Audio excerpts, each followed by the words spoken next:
When I was younger, I could afford to be wrong in ways I can no longer recommend to someone who is already in the second half of life. That is one of the hardest truths for people to accept about investing. The rules do not stay the same just because your habits do. At 35, a mistake is a tuition payment. At 68, the same mistake can become a wound that never fully heals. When you still have decades of earning power ahead of you, volatility can be inconvenient and even humiliating, but it is rarely final. You can save more, you can work longer, you can rebuild. Time is sitting on your side of the table, quietly doing a great deal of the work for you, even when you do not fully deserve the help. Once you are over 60, the conversation changes. You are no longer investing primarily for dramatic upside. You are investing so your life does not become smaller. That distinction is everything. The average person still talks about investing as if the point is always to maximize returns. Younger people are especially vulnerable to that mistake because they have been raised inside a culture that worships acceleration, faster returns. Bigger swings, newer ideas, more upside, more leverage, more story. But if you have already built something, if retirement is approaching or already underway, if your portfolio is no longer an abstract scorecard but the thing standing between your household and financial anxiety, then the point is not to become rich at all costs. The point is to stay rich. The point is to keep your standard of living intact without making yourself emotionally or financially hostage to the market's mood. The point is to make sure the money you spent 40 years accumulating does not begin behaving like a reckless young man once you finally need it to act like a grown-up. That is why I think differently about safety than most people do. When I say safe, I do not mean risk-free. There is no such thing. Cash is not risk-free. It is exposed to inflation. Government paper is not risk-free. It can be eaten alive by rising yields or by a currency that loses purchasing power faster than the coupon. Even the best stock in the world can fall hard if the overall market gets frightened enough. So when I say safe, I mean something more practical. I mean an investment that has three qualities that matter desperately once you are past 60. It preserves capital reasonably well across time. It produces income you can rely on without needing a miracle every quarter. And it has survived enough economic cycles that you do not have to guess how it behaves when the world gets messy. That is my definition, not glamorous useful. If you build from that definition, most of the fashionable stuff falls away immediately. You stop asking which story stock could double. You stop asking which technology might revolutionize some corner of the future. You stop asking how to beat the market this year, and you start asking a much better question. If I needed this portfolio to support my life through inflation, recessions, health problems, policy mistakes, and another 15 or 25 years of time, what would I want to own when all the noise is stripped out? For me, the answer still comes back to three categories: Treasury inflation protected securities, high-grade corporate bonds, and high-quality dividend. Paying stocks, not because they are exciting, because they do the job. Let me begin with the first one because it is the least sexy. And for that reason, the most underappreciated: Treasury inflation protected securities. Tips. There is something almost beautiful about being boring at the right stage of life. Young investors hate boring because they think boredom is the enemy of wealth. That is because they confuse entertainment with utility. Boring is magnificent when your portfolio is supposed to behave like a foundation instead of a lottery ticket. Tips matter because they solve a very old retirement problem in a very direct way. They protect purchasing power. That is not a minor issue. It is the issue. Most retirees do not go broke all at once. They get eroded, a little more food cost, a little more healthcare cost, a little more insurance cost, utilities creep up, services creep up, medical needs expand, 10 years pass, 15 years pass. The income that once felt adequate begins to feel cramped, and the retiree discovers too late that what looked like a stable fixed income plan was actually a slow surrender to inflation. That is why I have always believed retirees underestimate inflation at exactly the wrong stage of life. They assume because inflation is only a few percent in a given year. The threat is modest. That is not how compounding works, a few percent. repeated over 20 years, can cut purchasing power so deeply that the life you thought you bought at 65 is no longer available on the same terms at 85. That is why I like tips as the base layer. Not because they make you rich, because they help stop you from becoming quietly poor while feeling conservative. The great virtue of tips is not merely that they are tied to the government. It is that the principal adjusts with inflation. In other words, the instrument acknowledges something ordinary bonds do not handle well enough in retirement. The dollar itself is not stable. If inflation runs higher, the principal rises. Your purchasing power is defended more directly than it would be in a fixed nominal promise. That matters enormously for someone who is not simply optimizing a spreadsheet, but trying to preserve a real life. And yes, people tell me government debt is boring. Good, it should be. When you are 68, boring is not an insult. Boring is the opposite of panic. Boring is the reason you can ignore the television. Boring is the reason you do not have to wake up and ask what some growth stock did overnight. Boring is the thing that lets you think about grandchildren, travel, your health, and the shape of the next decade instead of the emotional temperature of the NASDAQ. If your portfolio cannot afford to be boring in the places where your survival budget lives, then your portfolio is badly designed. Now, do I think every retiree should own only tips? Of course not. If you build an entire retirement around one instrument, even a very useful one, you are turning a strength into a limitation. But I do think tips deserve to be the foundation for many people, especially the people who need a meaningful portion of their portfolio to behave like a financial floor. When you are younger, you build floors with earning power. When you are older, you must build them with capital structure. That is what tips do well. Now let me move to the second pillar, high-grade corporate bonds. This is where people often get foolish because they hear the word corporate and they immediately begin stretching for yield. That is a terrible instinct in retirement. Yield hunger is one of the most dangerous late-life investment behaviors I know. It starts innocently enough. Rates are not high enough to feel satisfying.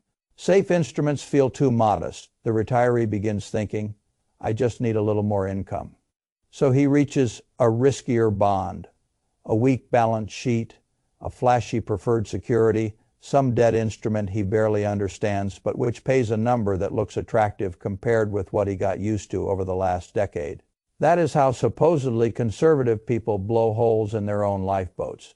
The key with corporate bonds is not the yield, it is the quality. I do not want a bond from a company that needs favorable weather, cheap refinancing, or a forgiving economy to remain dignified. I want a bond from a company so strong that the extra yield over government debt exists as a reward for credit risk that is real in theory but small in practice. This is where established financially strong businesses matter. You want dominant positions, stable cash generation, resilient business models, a history of honoring obligations through ugly periods. The retiree bond portfolio should not look like a treasure hunt. It should look like a list of companies that would still be producing cash even if the economy took a hard punch. That means I am far more interested in financially solid healthcare businesses, elite software subscription businesses, staple businesses, world-class consumer franchises, and similar operators than I am in anything promising a seductive coupon from a weak place. I have watched too many investors throw away years of careful saving because they could not tolerate the modesty of high-quality yield. They wanted 6 or 7% when 3 or 4% from true quality was the adult answer. Then the cycle turned, spreads widened, and they discovered the difference between reaching for income and owning income. There is also an emotional benefit to high-grade corporates that I think people underappreciate. They give you something slightly better than government income without requiring you to live entirely in equities. That matters not just mathematically, psychologically. A retiree does not merely need return. A retiree needs the ability to continue behaving rationally during turbulence. Good fixed income helps with that. If you know a portion of your portfolio is generating dependable interest from very strong issuers, you are much less likely to do something idiotic with the rest. That is one of the hidden functions of good asset allocation. It keeps you from becoming emotionally desperate. Now, of course, there is interest rate risk in bonds. Let us not pretend otherwise. If rates rise, prices fall. That is how math works. But here again, retirees must learn to distinguish between market discomfort and true impairment. If I own a strong bond and intend to hold it to maturity, the temporary market value fluctuation matters much less than the credit strength and my own cash flow needs. A retiree who panics at every rate move is still trapped in a younger person's mentality, staring at the quote instead of understanding the function. The function of the bond is not excitement. It is cash flow and capital stability within a broader plan. That is a much calmer way to think. Now we come to the third pillar, and this is where many people get confused because they hear the word stock and immediately think, I have abandoned the idea of safety. Not at all. The public uses one word, stocks, to describe wildly different animals. A speculative technology company with no profits is called a stock. A mature consumer staples giant with a century of dividends is also called a stock. That linguistic laziness has cost investors a lot of clarity. What I want over 60 is not stock exposure in the abstract. I want ownership exposure in defensive dividend, paying businesses with proven staying power. That is a very different proposition. These are companies that sell what people continue buying in recessions, inflation, labor shortages, rate cycles, and most other varieties of human stupidity. Utilities, consumer staples, healthcare, select industrial or infrastructure, linked businesses with dependable demand, maybe some extraordinary platform businesses with balance sheets so strong and cash flows so recurring that they behave more like toll roads than dreams. The common thread is not sector, it is durability. That is what the retiree needs. A dividend stock in this framework does two important jobs. First, it produces current income. Second, it gives you a fighting chance against inflation, because good businesses can often raise prices over time in a way fixed coupons cannot. That second point is critical. A retiree who owns only fixed nominal promises may feel safe at first and then slowly get strangled by rising costs. A retiree who owns some strong dividend paying businesses at least owns a piece of enterprises that can adapt, reprice, and continue distributing cash. I do not want enormous volatility here. I do not want concept stocks masquerading as income. I do not want the fake safety of a high dividend yield attached to a fragile business. A very high yield is often a warning, not a gift. What I want are companies with long histories of paying and ideally raising dividends through many different conditions. That history matters because it tells you how management behaves under pressure. It tells you whether the dividend is treated as a sacred obligation or as a temporary marketing tool. It tells you whether the underlying business throws off the sort of cash that survives real life. When I own dividend stocks for someone over 60, I am not pretending they are cash equivalents.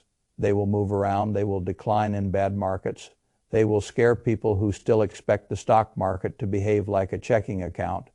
But if the businesses are right, the dividends continue, the franchises endure, and the patient owner gets paid to wait. That is good enough. Now, let me say something uncomfortable.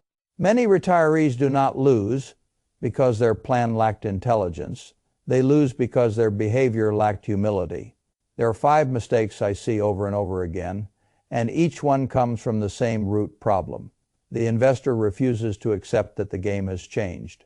The first mistake is reaching for yield, which I have already mentioned. This one is poison.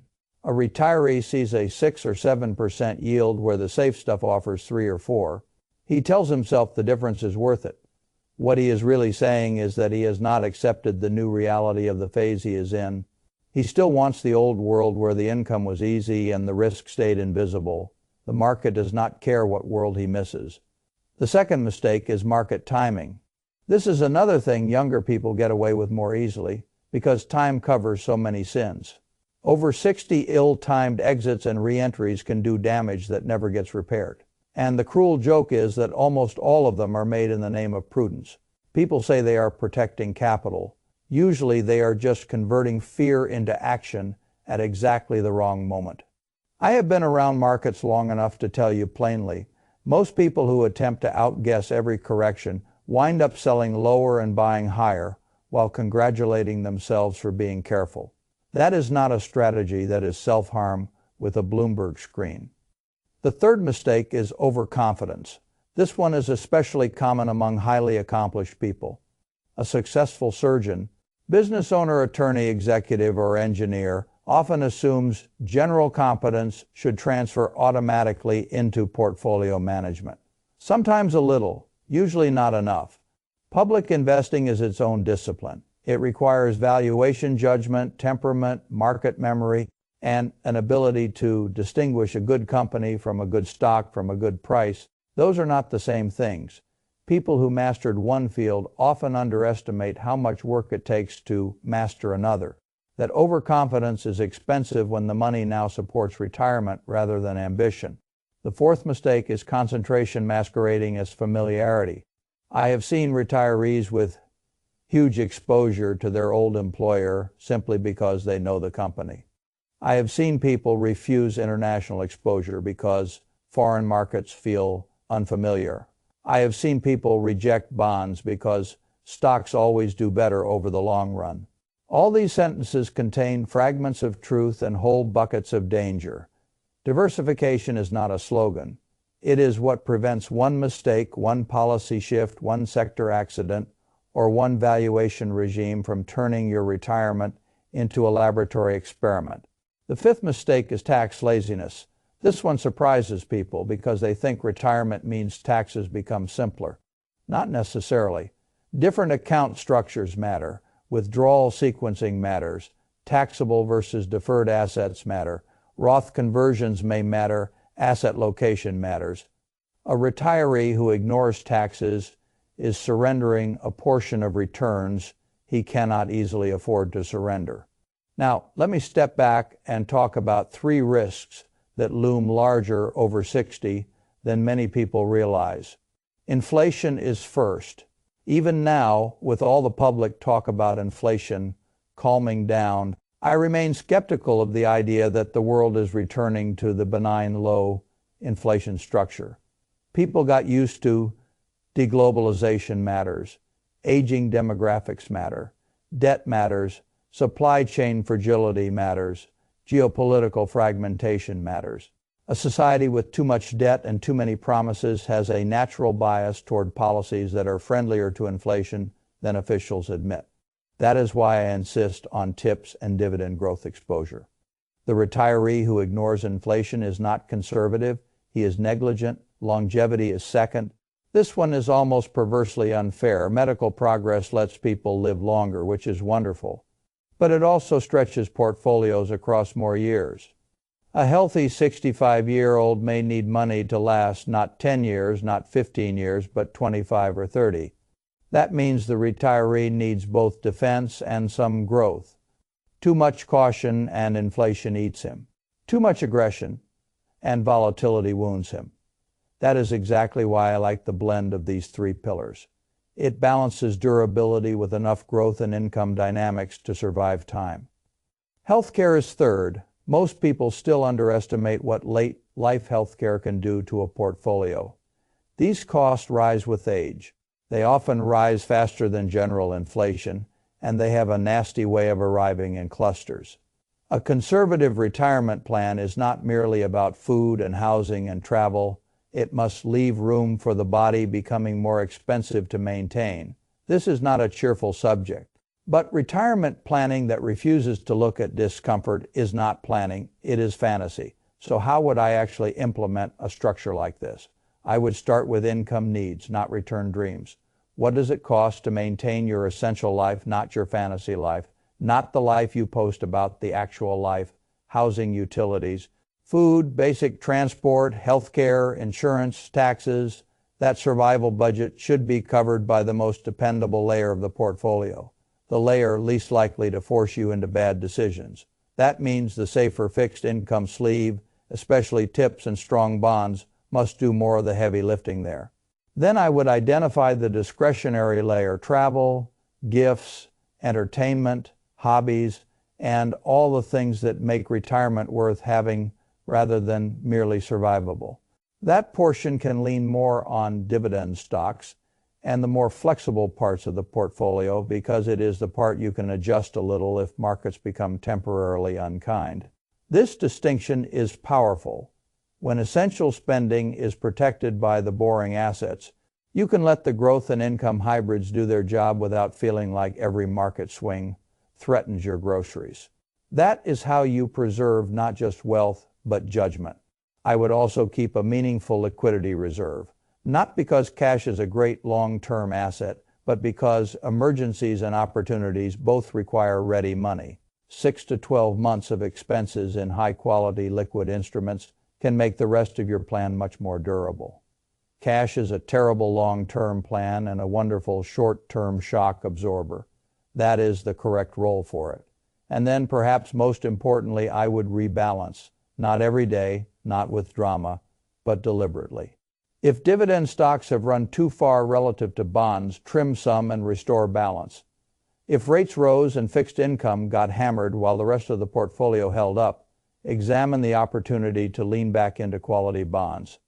Rebalancing is one of the quiet disciplines that keeps a retirement portfolio from drifting into something much riskier than you intended. You do not need to be brilliant. You need to be consistent. Now let me say a word about withdrawal rates because people become almost theological about them. The old 4% rule was a useful teaching device, but the world changes. Starting valuation matters, starting yields matter, longevity matters. I tend to think 3 to 3.5% is a healthier framing for many retirees who want more margin, especially if the objective is to preserve dignity across a long retirement rather than maximize spending in the first 5 years and pray later. But even here, flexibility matters more than dogma. A retiree with a well-balanced portfolio should not be operating like an automaton. If markets are under stress, perhaps discretionary spending comes down slightly. If dividend income is strong and inflation is moderate, perhaps there is more room. If healthcare shocks arrive, perhaps the reserve absorbs them. A good retirement structure is not one fixed number shouted loudly. It is a system that can bend without breaking. That, more than anything else, is what these 3 pillars help accomplish. Safety is not found in pretending risk disappears. Safety is found in knowing what kind of risk you are being paid to bear and what kind of risk you no longer need. Once you are over 60, you no longer need the kind of risk that might impress people at dinner but reduce your sleep. You no longer need the kind of risk that makes you stare at your phone first thing in the morning. You no longer need the kind of risk that assumes time will always bail you out. What you need is a structure that keeps paying you, keeps protecting purchasing power, and lets you ignore most of the world. That is what I would want for my own family. Not brilliance, not excitement, not hot sectors, not heroic forecasting, just a portfolio that keeps doing its job. Tips to defend the base against inflation. High-grade corporate bonds to add dependable income from strong issuers. Dividend, paying stocks from durable businesses to provide growth income and a fighting chance against the slow theft of rising prices. That is not fashionable. Good fashion has ruined many portfolios. What I want in late life is something much better than fashion. I want something that works when excitement fails. I want something that still looks sensible after the headlines are forgotten. I want something strong enough to carry a household and boring enough to leave me alone. When you are over 60, that is not a compromise. That is wisdom.